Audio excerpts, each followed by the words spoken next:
world's Parliament of Religions.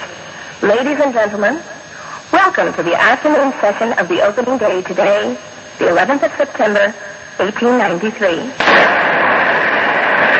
Sisters and brothers of America,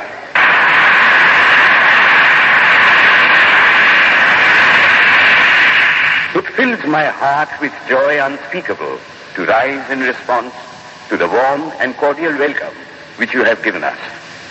I thank you in the name of the most ancient order of monks in the world. I thank you in the name of the mother of religions. And I thank you in the name of the millions and millions of Hindu people of all classes and sects.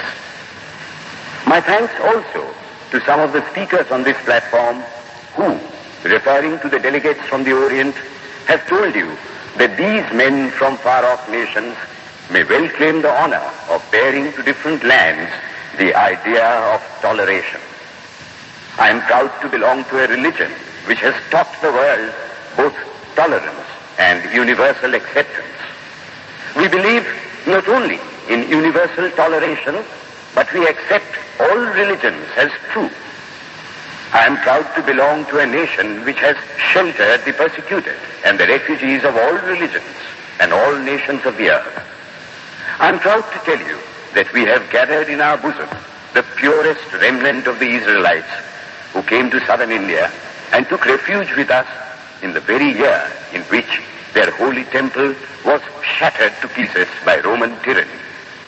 I am proud to belong to the religion which has sheltered and is still fostering the remnant of the grand Zoroastrian nation. I will quote to you, brethren, a few lines from a hymn which I remember to have repeated from my earliest boyhood, which is every day repeated by millions of human beings. As the different streams, having their sources in different places, all mingle their water in the sea, so, O Lord, the different paths which men take through different tendencies, various though they appear, crooked or straight, all lead to thee. The present convention, which is one of the most august assemblies ever held, is in itself a vindication, a declaration to the world of the wonderful doctrine preached in the Gita. Whosoever comes to me, through whatsoever form, I reach him. All men are struggling through paths which in the end lead to me. Sectarianism, bigotry, and its horrible descendant, fanaticism, have long possessed this beautiful earth. They have filled the earth with violence, drenched it often and often with human blood, destroyed civilization, and sent whole nations to despair. If it had not been for these horrible demons, human society would be far more advanced than it is now.